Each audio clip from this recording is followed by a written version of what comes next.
We welcome you to another live edition of the Sports Box, brought to you by our sponsor, Showcase Sports in Hamilton. Showcase Sports for the elite athlete. And by our friends over at CrowdPlay. Download the free CrowdPlay app today and check them out at www.crowdplayapp.com for details. Ladies and gentlemen, it's showtime.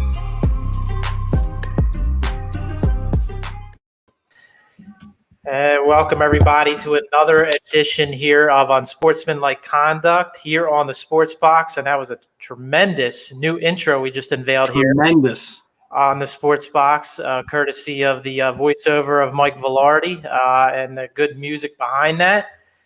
And we are here with another episode here tonight. Paul Macrie, as always, alongside Big V Mike Velardi and his son Giancarlo Velardi, joining us this evening. Hopefully, Mommy's not watching us because he's supposed to be in bed right now. Yeah, so he didn't want it.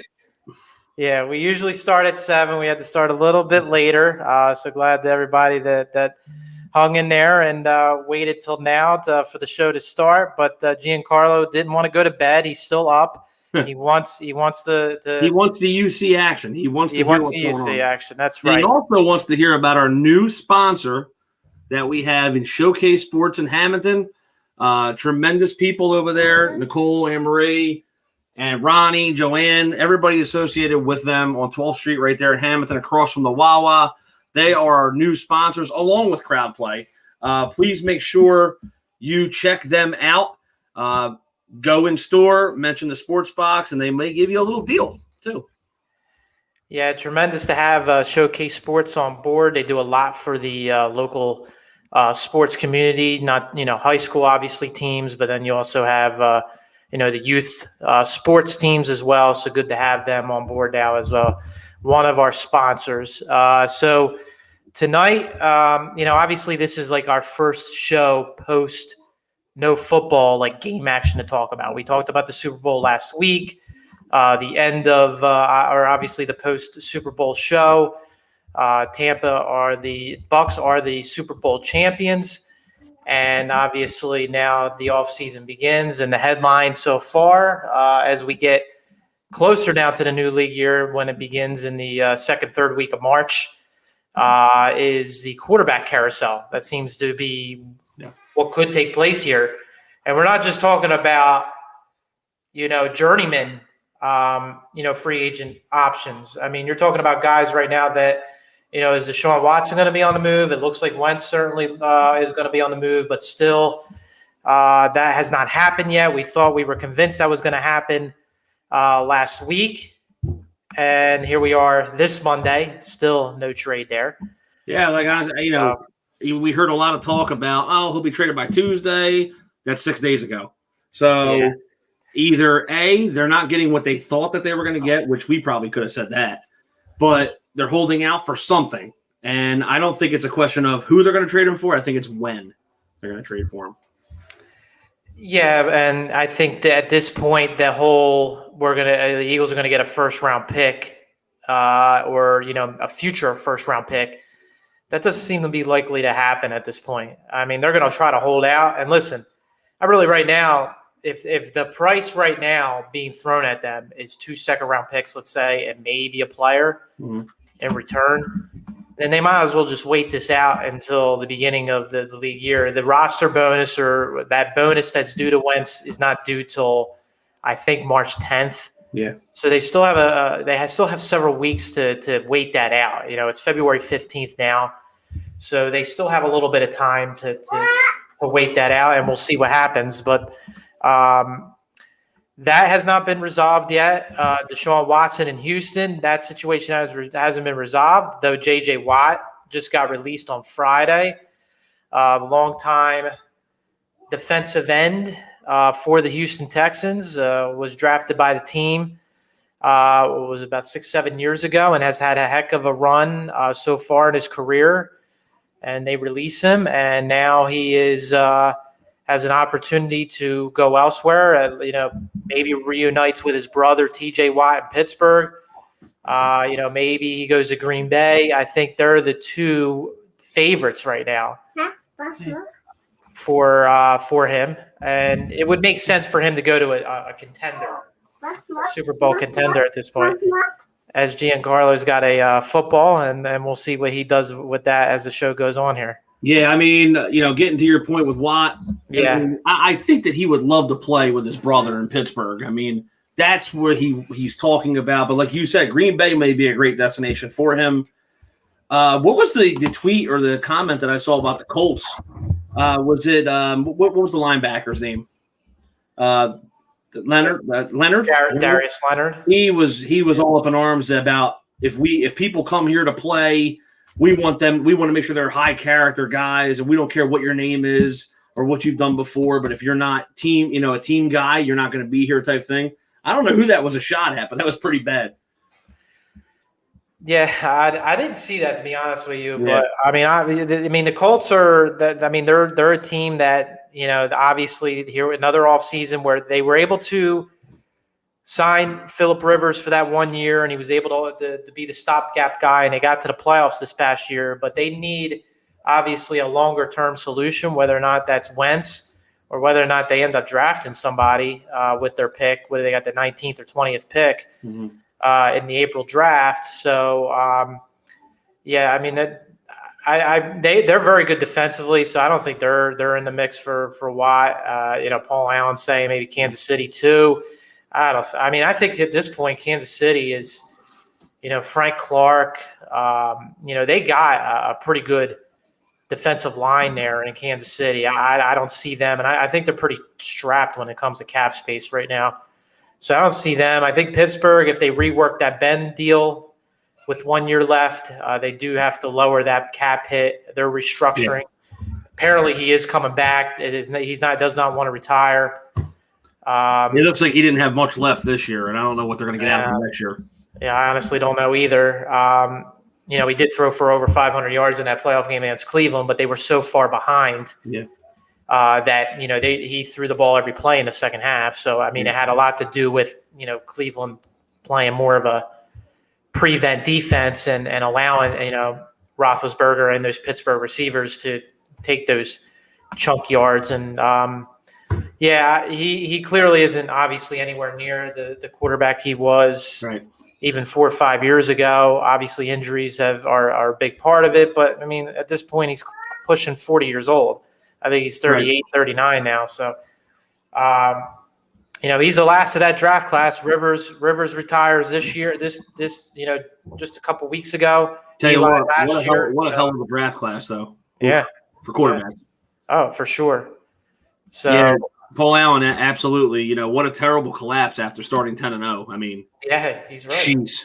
We didn't even, that's something that we don't even think about. They were 10-0 at one point. Yeah, and just went completely south. South. We got a couple things coming in on the message board here. Obviously, Henry with the how likely are we to see Deshaun Watson possibly in a Broncos uniform. A lot of football talk.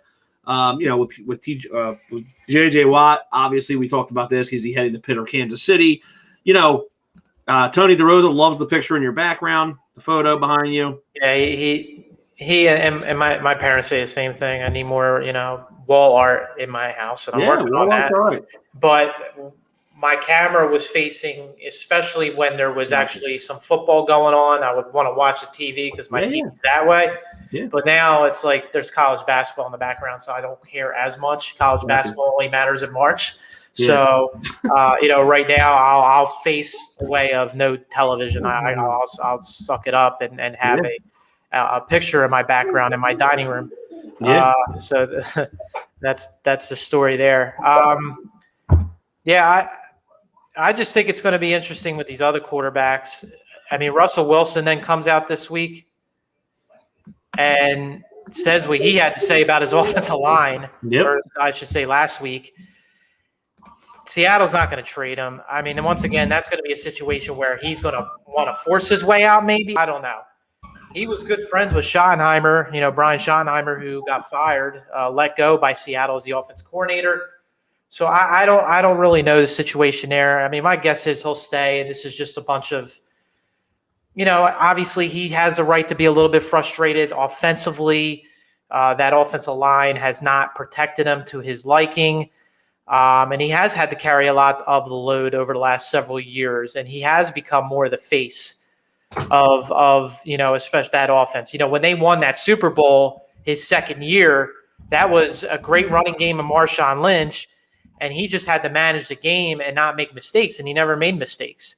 He protected the ball very well. And the next year, when they should have beat New England in that Super Bowl, to go back to back, their running game was tremendous. And I'm imagining they're going to get back to that with their new offensive coordinator there. That they're going to want to get back to Chris Carson, whoever. I wouldn't be surprised if they draft another running back this year to take some of that pressure off of Wilson and not having him throw the ball 35 to 40 times a game. I know you have DK Metcalf. You have a tremendous receiver, one of the brightest young receivers in the league. But I think just from a standpoint of Wilson taking the beating he has, I mean, has gotten hit, I think, the most. I'm not 100% sure on the stat with that, but I think he's right up there with Wentz as far as the amount of hits he has taken over the last 3 or 4 years. So that will be interesting to see how that shapes up. Dak Prescott, once again, here we are again. This year's different, though. He's coming off the ankle injury that he sustained back in October, missed the rest of the season. So it will be very interesting to see what comes about, whether or not, they can technically give him another franchise tag for another year. But at this point, I'd imagine they don't want to go that route. They want to either sign him long-term or maybe they just turn the page altogether. So we'll see how that situation plays out. They had a hype video, Dallas did, going into the offseason, and they did not include him. So that caused a little bit of hysteria. So I don't know. I just think because he's technically not on the team right now because he's a free agent when the March hits, I guess that's why they include him. But, maybe they should have probably just included him so they didn't have anybody talking. Right. So. Nah, definitely. There's going to be it's a funny thing because you think, for the most part, a lot of these teams have their franchise quarterback. But then, I think it's just the case with Dak is Jerry doesn't want to pay him long term. I mean, it just comes down to if they're willing to give this guy $40 million on a franchise tag again, just sign the kid to a long-term deal at that point. What's he waiting for? I think, and now he's probably even more skeptical watching what Goff did, what Wentz did. Is he going to throw that kind of money at him now? I think though you have to see he has developed much better than the other two that you just mentioned. Wentz and Goff. He is a much better quarterback. And you saw when he, obviously he only played 4.5 games this year, but those games he played, I mean, he was lighting it up. It was not because of him. That offense was playing very well, and they were just giving up an historic amount of points. The run defense was dreadful. So they have to see he's a very important part of that team. And listen, they're one of their mistakes was the giving Ezekiel Elliott the money they gave him. Right. You got to just learn. You don't give running backs that type of money. It's a Brian T statement right there, but it is. It's true. And Amari Cooper, I even think is a little bit overpaid. But I mean, they were in a situation where, they did trade for him. They gave up a first-round pick for him when they traded him from.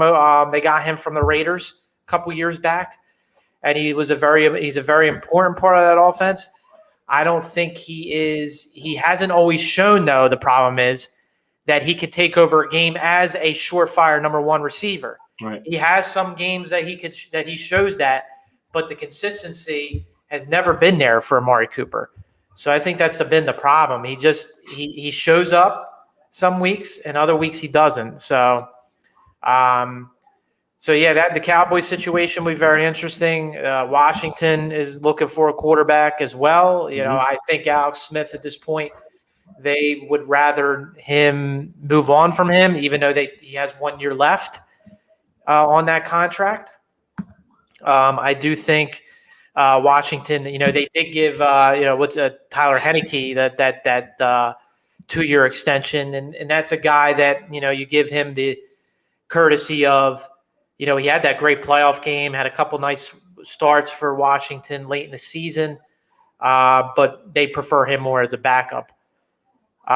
John's saying, it's hard to pay Dak Mahomes money.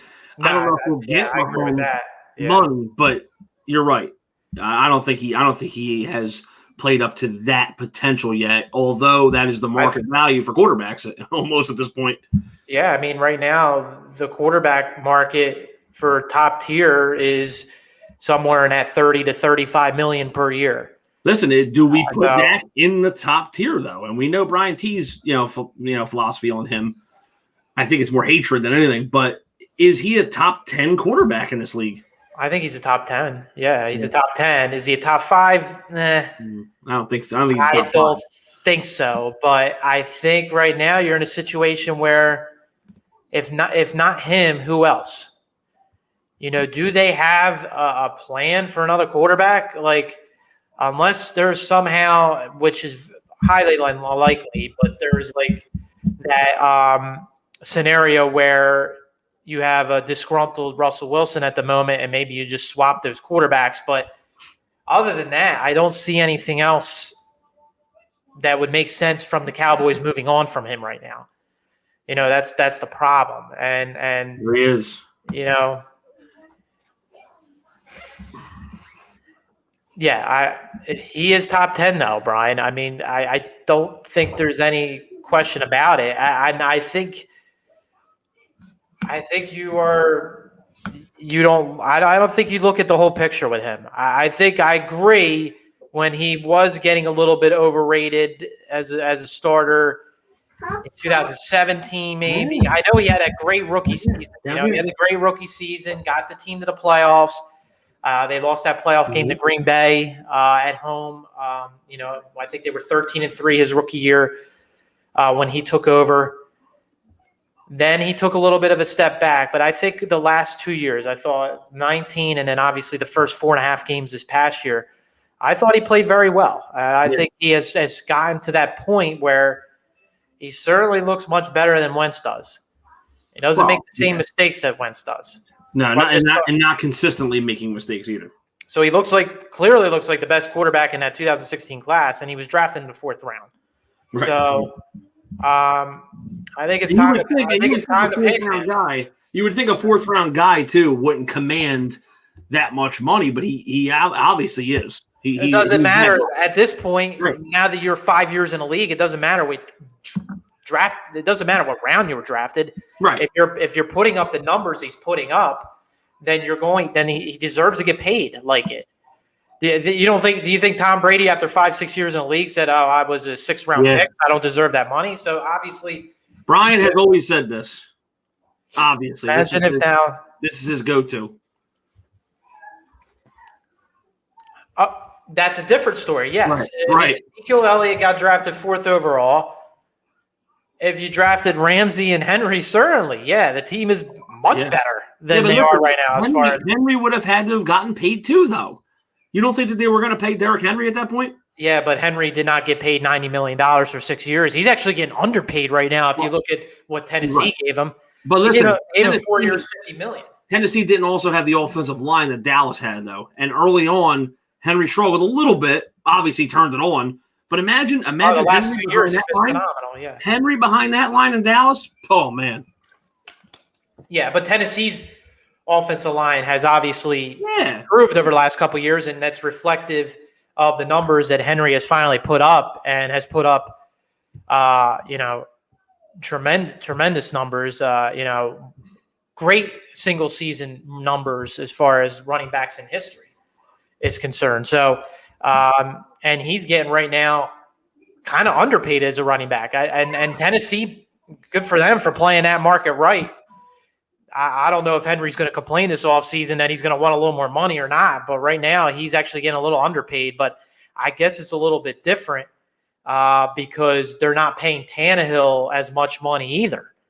Tannehill is getting paid like that bridge quarterback money. Right. He's not a franchise quarterback, but he's got that 3-year, 4-year contract, and I think they could afford maybe to give a little bit more money to him. But we'll see. But the other story, as we touch a little bit more on the football offseason as we look ahead, the wide receiver free agent class is looking tremendous too. I would think Chris Godwin, who's regarded as the number one free agent, returns to Tampa. They'll do everything they can to bring him back. They have the 11th. Their cap space situation is actually not that bad considering all the players, tremendous players they have on that team. Real quick, not to change the subject or anything, but speaking of wide receivers, the Sports Box is one of the first to report the death of Vincent Jackson. I forgot. Sorry, I didn't bring that up recently. So he was 38 years old, and apparently he had he was missing for about a week, and then people found out where he was. And I mean, I don't want to speculate or anything, but I don't know. It seemed like a situation going wrong, and they found him in a hotel room, I believe, this morning. Yep. And talk about above average wide receivers. I mean, he was pretty much with no quarterback either. He was very solid number 2 receiver throughout his career. He was not a number 1, but he was a very solid. I think at times he had to act like a number 1. Right. But I think for the most part, he was a very solid on a very good team. He would have been a very solid number 2 receiver. Yeah. And obviously had a great career with the Chargers and Bucks. Not a Hall of Fame career, but obviously a very solid NFL career. And like I said, didn't have many good quarterbacks throwing to him either. Yeah, he had Rivers he obviously had Rivers with his Chargers. He got Tampa Bay. I mean, he didn't have really anybody there. But that's obviously his life cut short at only 38 years old. So that's a shame. And obviously we don't want to speculate what happened, but obviously that news came out earlier, late this afternoon, actually. So that is obviously a very tough one, for the NFL community. He did a lot for the community as well. Had a foundation. I'm not quite sure the whole ins and outs of it, but he did a lot for the community throughout his time in the NFL and even afterwards. That happened earlier today. But to go back to the wide receiver free agent class, see Frank Tedora putting up Antonio Brown. Yeah, another one that's a free agent, obviously. And he ended the year on a great note, 6-7 touchdowns, I think, in a 6-game span to end the season. And he stayed out of trouble. So, I mean, listen, he's 31, 32 years old, I believe. I think for him to stay out of trouble and be with that supporting resource he needs to be back with Tom. I know probably Frank doesn't want to hear that. He's not a Tom Brady guy. Look, he said it. Yeah, okay. He will. I think it's just best for his career moving forward. However much longer he plays, and he's a Hall of Fame receiver. So if he stays out of trouble now and plays another couple years and plays with Brady, he'll solidify that at this point. So, and I think Godwin goes back. Allen Robinson's it is his boy. Allen Robinson is a very interesting free agent as well. I think Kansas City's an interesting team. Kansas City could use a number 2 receiver, to be honest with you. Imagine that. Tyreek Hill, him, Kelsey. Oof. But you saw in the Super Bowl that Tampa took away Tyreek Hill. They let Kelsey do what he had to do, over 100 yards. I think he had like 130, but they could use another receiver on that outside. Tammy Watkins at this point, just not reliable enough, doesn't stay healthy, always hurt. So I think they're going to look to upgrade that position, that particular side outside in the offseason. So I wouldn't be surprised if Allen Robinson goes elsewhere, even though Chicago, I'm sure, will try to bring him back, but maybe he wants to go somewhere else. Will Fuller, also a free agent, tested positive for PEDs, got suspended, the last 5 games of the season. I think he has to serve one more game on that 6-game ban. But I think a team will give him. I don't think his market's going to be hurt that much by all this. I still think he'll get paid. I think Green Bay would be a great spot for him. I don't think he responded earlier. He does not like Will Fuller. I don't know why. Interesting question here by Jeremy. I don't know if he's the GOAT, but where do you put him as tight ends of all time?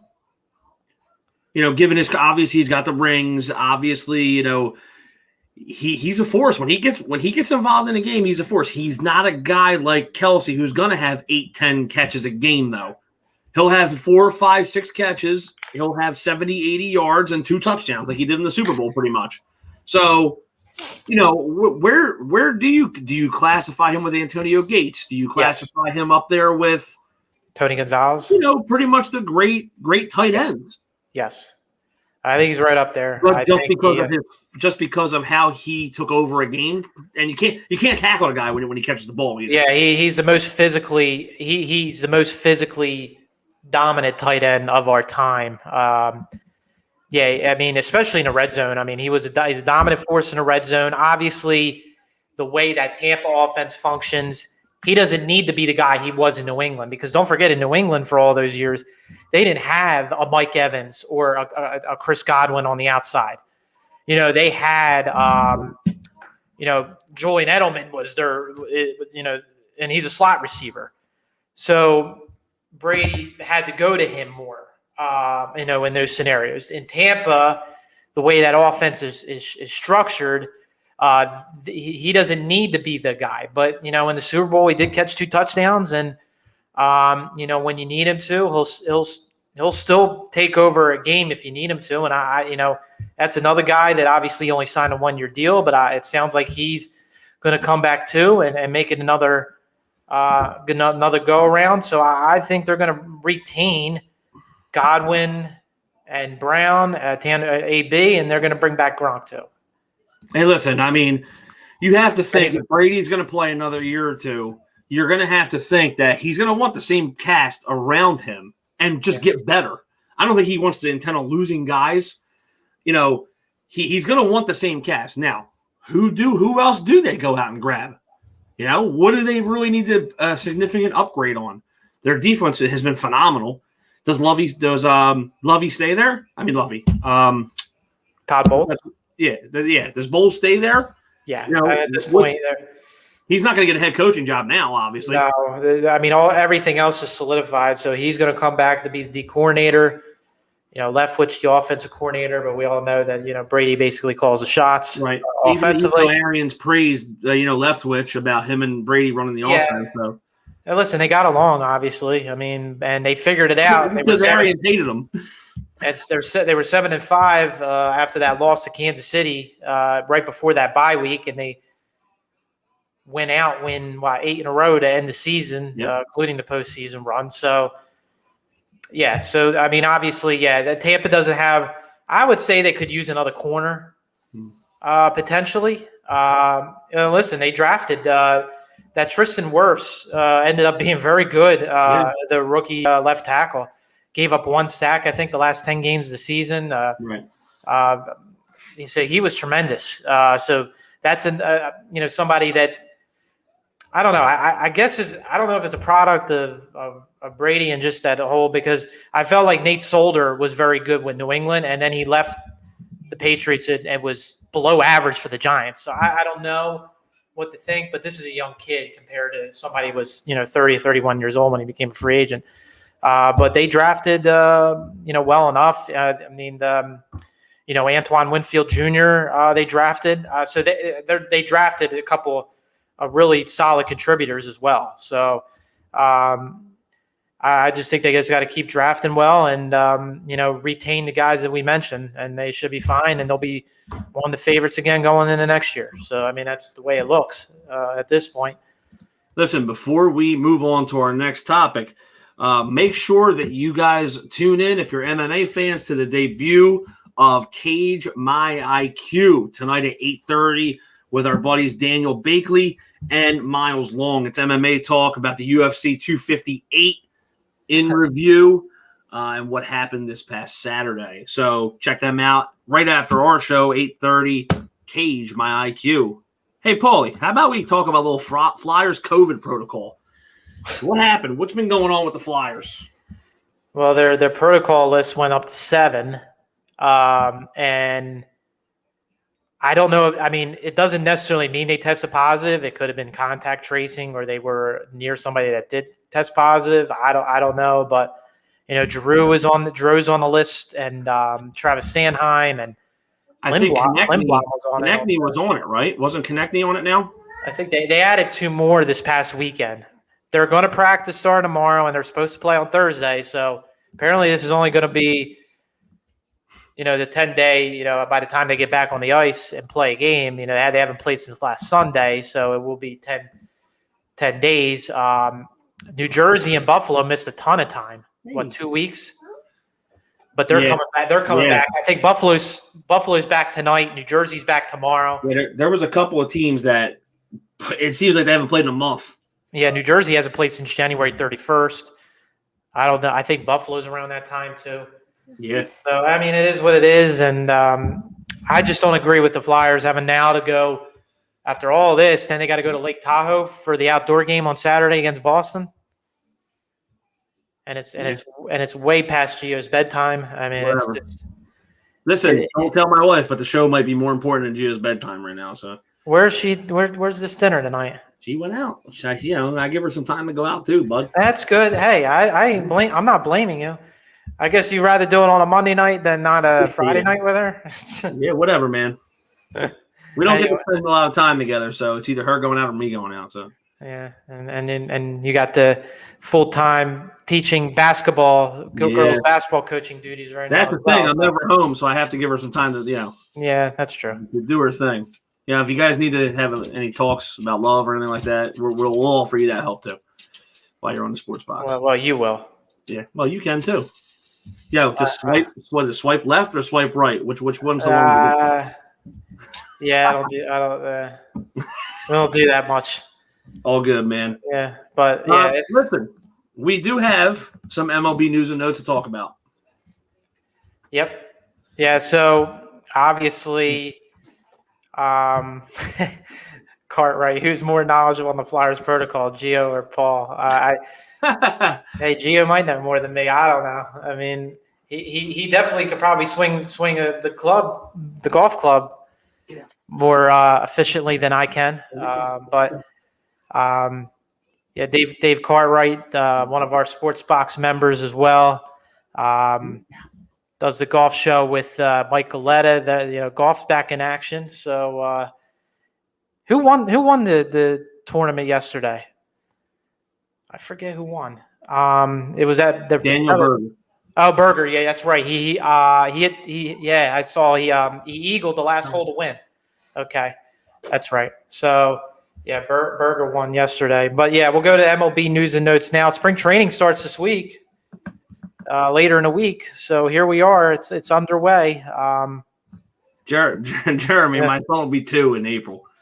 I didn't just have him. We didn't just have him. So. It's nice. I got an 11-year-old and almost a 2-year-old now. So, that 9-year difference, man. Yeah, it's it's like you were doing everything over again for the first time, because when if it's that long and we won't be doing everything over again for the third time. That's a guarantee already.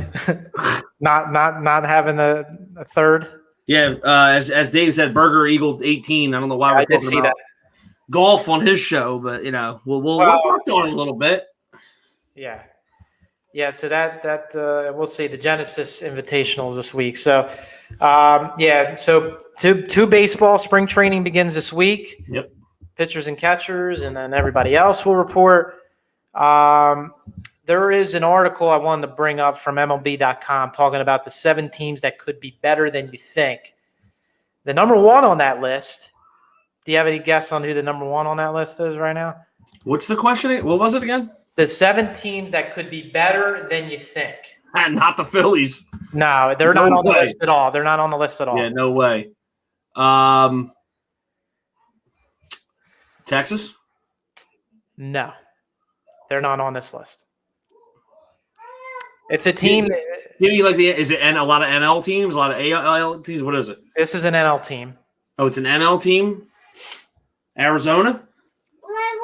They are on the list, actually. They are on the list, but not hit me with it. It's the Nationals. The Nationals, okay. They won the World Series in 2019. Basically, last year, they finished at last. I know it was a 60-game season. They kind of threw in the towel, especially after Strasburg got hurt. But they're mentioning, Strasburg coming back, Scherzer, and Patrick Corbin. That top 3 of the rotation is as good as it gets. Don't forget Juan Soto, still one of the great young hitters in the game. Trey Turner, great shortstop. And how about some of the moves they made this offseason, bringing in Josh Bell? They traded for him from Pittsburgh, so they plug him in to play first base. Kyle Schwarber playing the outfield. Brad Hands, their closer now, who I wanted the Phillies to get. I don't know why the Phillies dropped the ball on that one. But they settled for Archie Bradley, he's fine, but I would have preferred Brad Hand over Bradley. John Lester as their number 4 starter, which is for that team is great. So they also brought long time Ryan Zimmerman back, who opted out of this past season, but he's coming back for another season. The Nationals I think are underrated, and it just goes along with a division that is 1 through 5, wherever order you want to put them in. It's a very competitive division, and they're all. You could all make a case that any 5 of these teams can make the playoffs. To be honest with you, even the Marlins. Though I think the Marlins in a 162 game, I don't know if that young team can handle a long stretch like that. It worked for 60 games in the playoffs for them, but. Listen, we talked about it. The moves that the Mets made were impressive. I mean, they didn't go after JT. They didn't spend all that money on the catcher, even though they got a new catcher. We'll see. The Phillies, they look like they probably got better in their bullpen, hopefully, because that's been an Achilles heel for them for a while. They still seem committed to Eflin. At least Vinny V is not going to be in that rotation anymore. He's going to vie for a spot. I know he won't. He should not be. Yeah. We think. I hope. I would think it's. Yeah. I mean, it's. You got Chase Anderson and Matt Moore, the lefty. He's a veteran. He's a guy that maybe could spot for you. I think it's exactly what they are. They're guys that you can also plug in the bullpen if you need to, as well as long relievers. So. We'll see as it goes. I don't know. Same team as last year, same result as last year. I 110% agree with that. They had to bring back the guys they brought back. Listen, offensively, I think Didi had to come back. He had a good year. You go let a guy walk like that. He's pretty much a stopgap to what they're going to have back at shortstop in the next year or two. You had to sign JT, I think, or then you make your other star, Bryce Harper, pretty pissed off at you. Because he was told that we're going to go out and spend money and we're going to keep the people here that are here. And that wouldn't have looked very good if he wasn't there. Right. So I just want the pitching staff to be a little bit better. All around. Pitching, starting pitching, relief pitching. It just seems like it's a carousel every single year. They can't get it right. They have that Robertson signing, he goes down. Pitches 6 pitches. Like, come on. I think his Phillies career was 7 appearances. I think it's a bad juju. The signings were okay at the time. Yeah. Nothing holds up, though. Fat Tommy Hunter, he stinks. Okay, but they go get these guys who have good years, 2, 3 years, and they suck when they come here. That's the life of a bullpen, though. Unfortunately, they're so volatile that the guys they brought in just had either injuries or their worst seasons of their careers. And right. I'm not saying if they were great signings or not, but I mean, at this point, it's that's that you would think, the 5th best offense coming back, they bring back everybody because they re-signed Didi and JT. Right. But also that bullpen, they said, as historically bad as it was, if they're like the 25th best bullpen this year, that should be good enough to still win another 5 or 6 games that they didn't win last year. Absolutely. So I don't know. I mean, we'll see. I mean, they have to be much better in the bullpen, and their starting rotation is going to have to hold up too. Nolan Wheeler, obviously, you think are going to be fine as long as they stay healthy. I like Eflin if he stays healthy too, and then after that, you're looking at combinations of is Spencer Howard. You give him a full year now. Hopefully, he can continue to develop as a young starting pitcher. And then whoever you put in that 5th starter, whether it's Chase Anderson or Matt Moore, I think at this point they're just set on putting Velasquez in the bullpen and just having fire bullets for a couple innings and see what he can do. But ideally, low stress low leverage situations. You don't want to put him in a high leverage spot. Right. We'll see. Speaking of becoming dads, we forgot, we were remiss to say that Dave Cartwright any day now is going to be a dad. It's about time. He's about 60 years old. So, he'll be a dad fairly soon. And I think it's in the coming days. So we're excited for him to, have his own child. Paul, you probably have about 3 or 4 of them out there somewhere. That is not true. I could tell you that now. That is not true. But hopefully, everything goes well with his wife Alyssa in the coming days, and obviously a congratulations on the child and the no sleep he's going to get ahead. So congratulations to that too. Alyssa said, "Be nice." That was towards me. I was nice. So no, me. I called him 1960, but he'll say stuff about me eating in my eating habits. So we're not going to say what his age is. Yeah, right. Well, yeah, it's close. He's only a little bit older than you. Not up. And you're old, so I am old. You just turned 40. I did. So yeah, Chris Kenta coming in hot. I love it. So some other teams on that 7-team list, the Brewers, oddly, are on this. They had a down year last year. They actually made the playoffs, though. I know they did, but they did have a down year, though. From what they were supposed to be, I think the expectation was because they made it really far the previous year, and their pitching staff was. It seemed like it was just an average pitching staff, but the guys that they have offensively pretty much put them over the top. And then last year, what was their record last year, even though they made the playoffs? 29 and 31. That's what I'm saying. So they made the playoffs with that? I couldn't remember.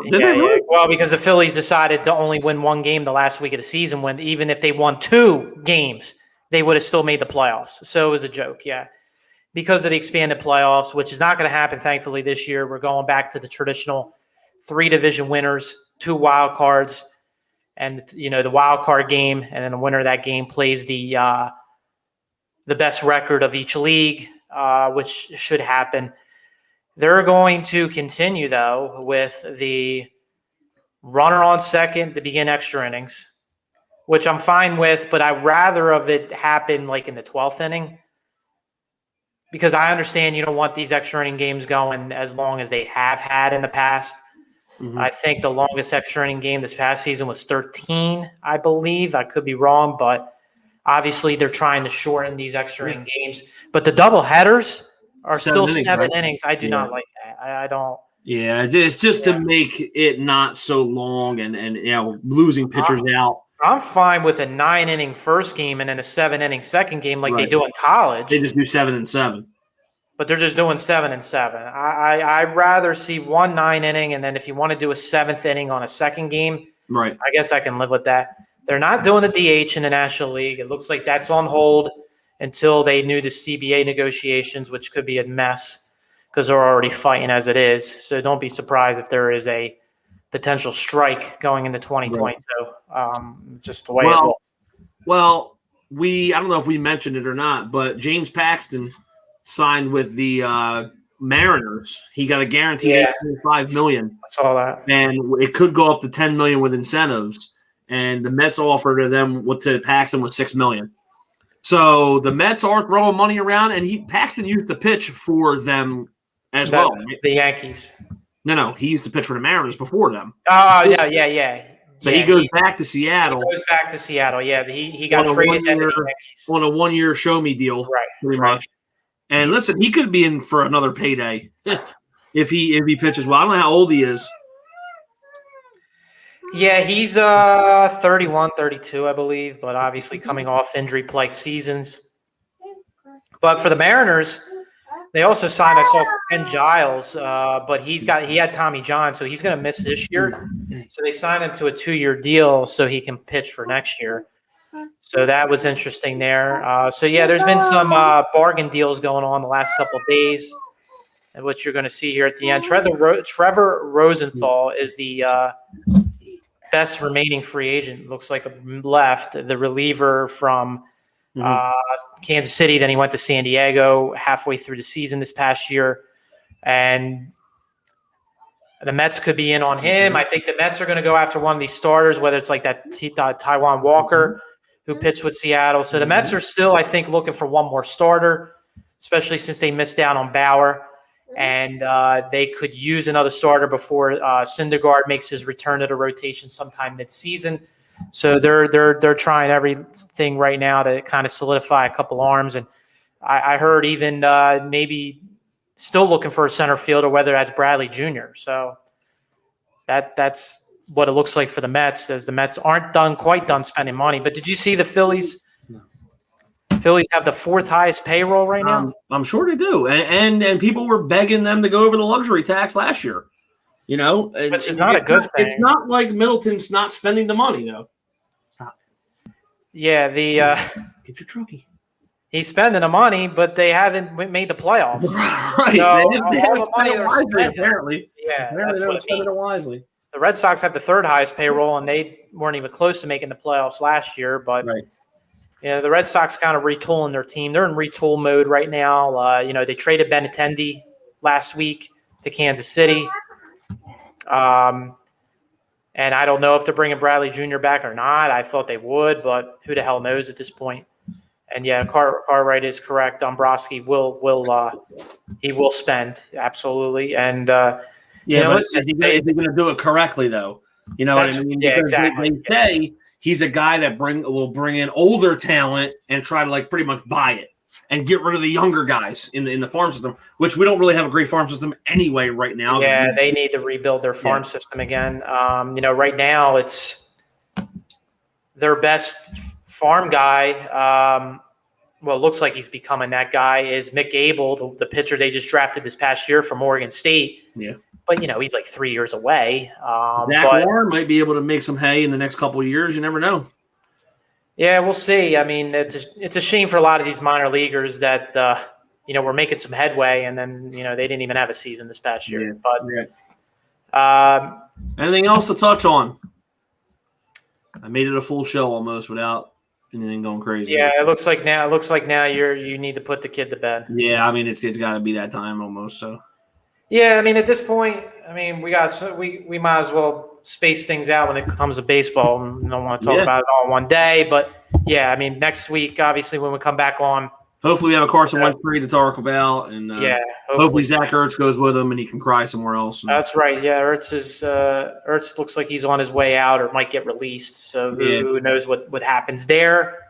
They were talking about possibly throwing him in as a sweetener in like a 6th round pick, maybe you get for him or something. Even though he's towards the end of his contract, I heard on the radio today his last year. But what I'm saying is you get him off of, because they did it with Deshaun Jackson when he came here. The Eagles traded a 6th or 7th round pick to get him so that he went into the free agency. Right.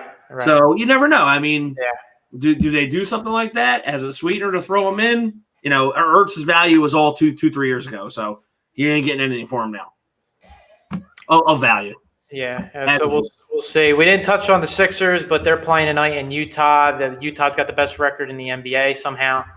They were on about a 14 out of 15, I think, run. Yeah, and Embiid is playing. He was questionable, but he is in the lineup. He is in the lineup tonight. So the last game of that road trip, it's usually a stiff back. Yeah.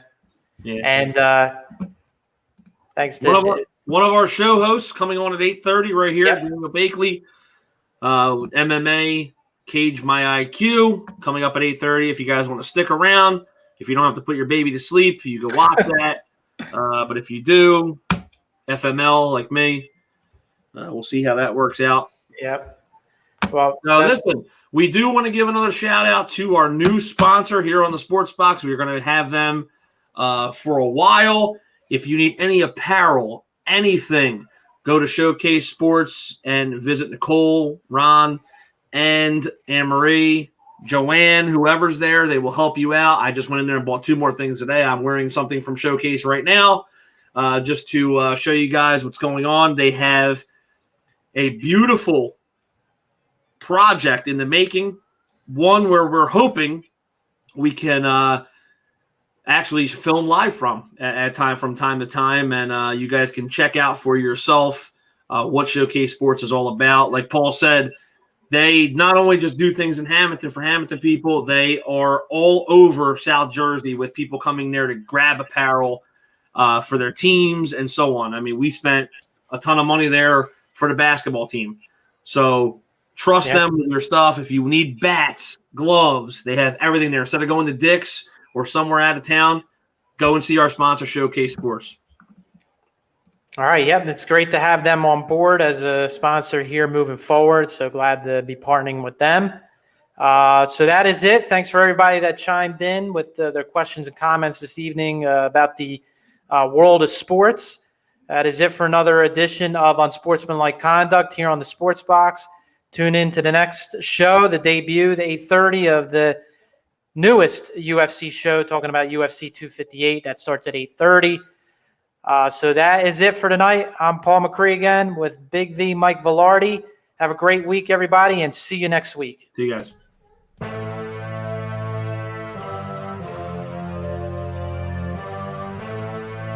Thank you for watching this episode of The Sports Box. Please remember to follow us on all of our social media outlets. On Facebook at Sports Box Show, Twitter at Sports Box Show, Instagram at The Sports Box Show. Find us on YouTube and join Outside the Box, our Facebook sports discussion group. The Sports Box is brought to you by our sponsor, Showcase Sports in Hamilton. Showcase Sports for the elite athlete. And also our friends over at CrowdPlay. Download the free CrowdPlay app today and use promo code THEBOX at sign up for 10 free points. Thanks for joining us this evening.